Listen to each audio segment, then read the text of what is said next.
So we have our next speaker, Dr. Weber, who's working as a VR consultant in Arunodaya Dasarath Eye Hospital, and he'll be talking on toxic anterior segment syndrome, how to differentiate it from post-cataract surgery endophthalmitis. Over to you.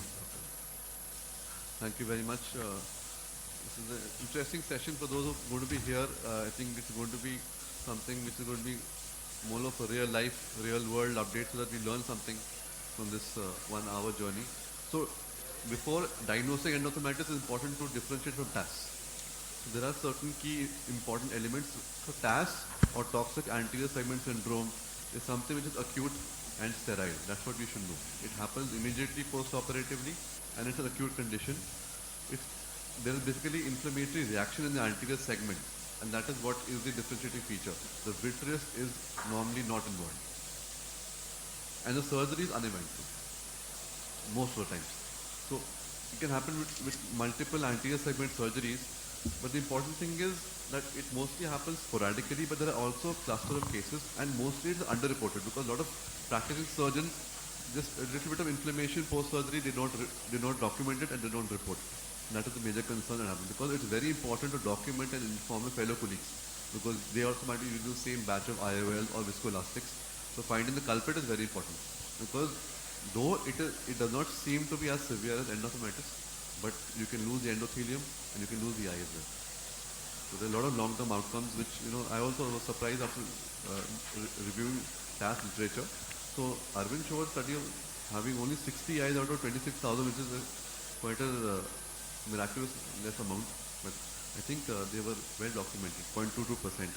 So toxins, bacterial endotoxins, contaminants, intraocular medications, your dyes, viscoelastics, the preservatives in any of the chemicals that you're using inside the eye, the residual or rusting of the surgical instruments, the packs that you're using, the ETO, if it's done properly or not, disinfection during cataract surgery, the pH value, the osmolality, the chemical composition, the improper cleaning of surgical instruments, and over cleaning or under cleaning can cause any of these problems.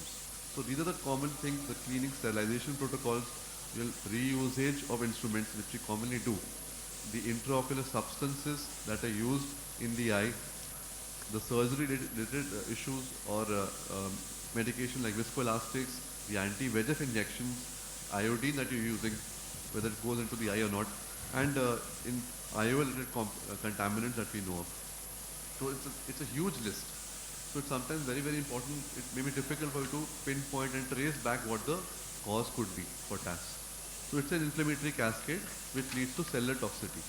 So basically the important thing is there is breakdown of the blood aqueous barrier. So there is flare, there is cells, there is fibrin, and there is breakdown of the endothelial junctions with loss of barrier function, which leads to corneal edema and decompensation. So the endothelium and the trabecular meshwork bears the brunt. So this blurred vision, and the important thing is mostly the pain is either not there or it's very, very mild, as opposed to the signs that you see in the eye. So this redness and happens the very first post-operative day. You can see it evolving. Even if you see the patient remove the patch post-surgery, you might see something happening which is not very common. So these are all tasks that you will see here. And so sometimes looking in the last right picture, you can it looks like endophthalmitis. There's a huge hypopyon there. What it means to, so that it's not necessarily a hypopyon indicates it's endophthalmitis. So conjunctival injection, chemosis, and the important thing is if you see limbus to limbus corneal edema and SK or edema, that mostly indicates it could be TAS. So it's not always, but it's something which is something you do, because endothelium is got damaged and it's more of a diffuse involvement of the endothelium there. So keratic precipitates.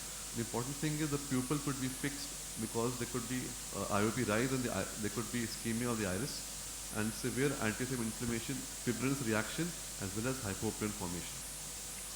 So ASOCT could give you a picture, but most importantly, see the fundus if you can, see the glow, and do a B scan if you can't see it. That's very important. You must rule out vitreous involvement, because the vitreous is involved, treated not as TAS but endophthalmitis.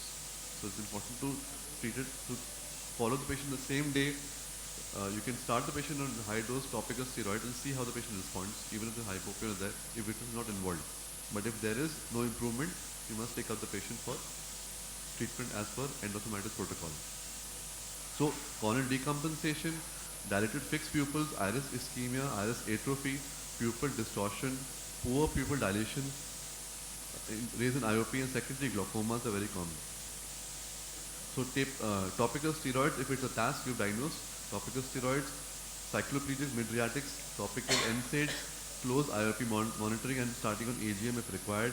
And if severe, you can also give a short course of oral steroids and subparenteral steroids. Very important to closely observe these patients, like we do. And if not responding, treat as endophthalmitis. Sometimes AC washout has also been tried and done, and some people also given intracameral tissue plasmid antigen, but that's very rare. So important thing, so coming to the most important thing, TAS, you must know how to manage the outbreak because it's very important to identify the source. That's very crucial because if you don't identify the source, it's going to harm you. You might have the same TAS happening the whole week or the whole month. It's happened to all of us, and that's very important to look into the first case itself so that you don't have a problem. And it's important to share it with the colleagues on your WhatsApp platform, any platform group, so that you will be surprised to find out that a lot of people who might be having the same complaints, and so you then find the etiology or the source easier. So you can also cross-match your documents and see. So very important to rule out all possible causes. And the most important slide of this presentation is the key difference between TAS and endophthalmitis. That's very important. The pain, severity, the time it occurs mostly, and the amount of corneal edema that you're having, how the pupil responds, how the iris is, and also the limitation being only in the anterior segment while not involved in the vitreous cavity is important in differentiating between TAS and endophthalmitis. Endophthalmitis, as we'll be seeing through in other presentations by a esteemed panel and speakers, we'll have other different important signs that we see. You'll have corneal infiltrates, you'll have surgical site infections, you might have gaping wounds as described very well by Dr. Shishir. And AC exudates is not the similar one, it's not an inflammatory hypopyon. It seems to be a more of an infective nature. And you have also AC exudates and exudates around the IOL, which could be also important sign when to differentiate endophthalmitis. So very important, sometimes you might not see anything in the vitreous cavity, but you might see peripheral vasculitis. Peripheral vasculitis is a very important sign that we normally also see when we give an anti-VEGF injection the next day, because that could be an early sign of endophthalmitis as well. Acute post-op endophthalmitis will be covered, and so I think most important thing, rebound iritis is also an entity which is because of lack of proper post-operative anti-inflammatory medication or coverage. Maybe the patient is not compliant enough, but maybe sometimes you just need to rethink. You do a gonioscopy, you might see some amount of retained lens matter in the angle, or the iris, the haptic just touching the iris. So the optic could be out of the edge of the plexus. That could be a simple thing causing this post-op endophthalmitis. So just be careful in those important things, and that should be. So the take-home message, the same patient, you see the picture, how it improved steadily up to day 8. So keeping your composure and following basic principles will get you out of trouble and make your diagnosis more clear. Thank you. Thank you, Dr. Weber. Any questions? I wanted to ask our panel that what is your protocol for managing TAS? Like suppose from the NTA segment you are referred a case suspecting endo, then how do you go about it? You want to take it? Huh? No, exactly. I think you must be very sure it's TAS.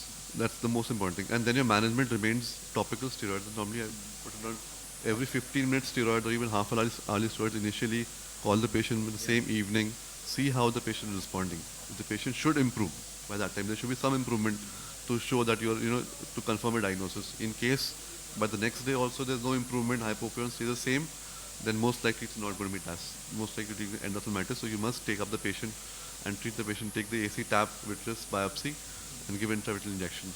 depending on the... Important thing is, I think we should admit the patient and Yeah. keep him close observation. Do not Exactly, you're right. let go the patient, because if they come back after a week with even more fulminant presentation, it will be difficult to operate or inject maybe. Yeah. We might have lost the eye by then. So here you should involve the VR surgeon and also get a B scan, which will clinch your diagnosis and make sure that absolutely that it is TAS and differentiate it from endophthalmitis. Kshitij wants. I have had a small percentage of patients who post cataract surgery have had a quiet AC but mild to moderate vitritis, which has responded well to topical and oral steroids in a matter of 5 to 7 days. So what entity could this be, and have you come across any such patients? I think there's something called toxic posterior segment syndrome as well. Yes. But if anybody has knowledge about that, please you can highlight. My close relative had undergone cataract surgery somewhere, and they had developed vitritis kind of picture post-op, fourth or fifth day. He had consulted 2-3 people in the city, and they all had advised him surgery. Then he went somewhere, I think to Madurai or somewhere, and he was treated as what sir said, post-op inflammation, posterior inflammation. And he was kept on steroids, and the inflammation subsided, and he did not require any intervention as Treatment. such. So it is about judging, appropriately diagnosing the case. You might go in early, but that might not be the answer to it. Good. And sometimes TAS may not have any like significant SC cells. It would have only corneal edema, Edema. severe corneal edema as the first on the first post-op day. So these cases are high chances of corneal failure, like needing penetrating keratoplasty or endothelial keratoplasty. So that has also to be kept in mind, because similar things happen.